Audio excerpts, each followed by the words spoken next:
akhirnya banyak ilmuwan juga menemukan yang disebut dengan vitamin gitu. Salah satu vitamin yang pertama itu adalah tiamin atau vitamin B1 yang itu mencegah beri-beri, dan itu ditemukannya dari beras.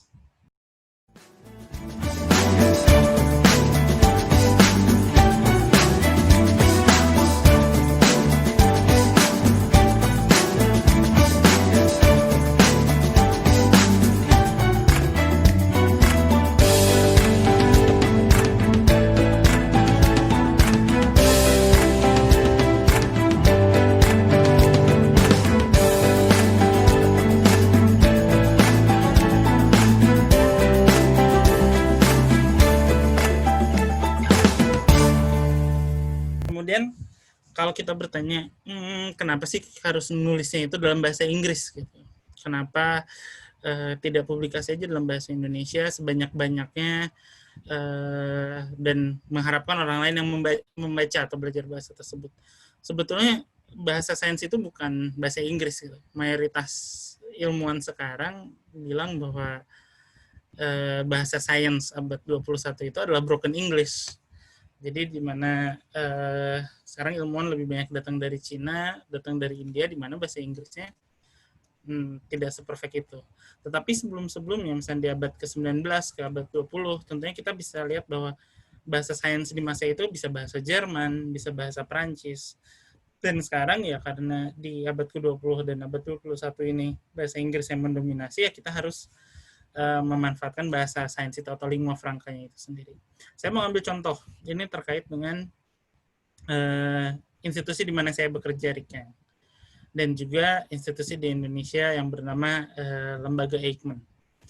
Sebetulnya dulu di sekitar akhir abad 19, di awal abad 20, banyak orang terkena penyakit beri-beri.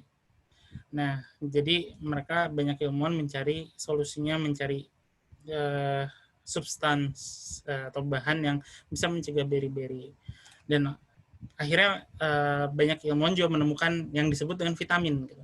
Salah satu vitamin yang pertama itu adalah tiamin atau vitamin B1 yang itu mencegah beri-beri, dan itu ditemukannya dari beras. Jadi apa yang sekam beras. Nah, ilmuwan di Riken, tentunya orang Jepang, mereka menemukan bahwa ada kandungan tiamin di dalam beras itu dari tahun 1884. Dan kemudian berhasil diisolasi oleh salah satu pendiri Riken itu sekitar tahun 1910. Tentunya mereka menulis jurnal dalam bahasa Jepang. Nah, di sisi lain, Christian Eijkman dan Gerrit Grins, mereka bekerja di Jakarta, tentunya memakai beras Indonesia. Dan sebetulnya mereka menemukan discovery bahwa di beras itu ada kandungan tiamin dan bagaimana mengisolasinya itu jauh lebih lambat daripada ilmuwan yang ada di Riken, yang ada di Jepang.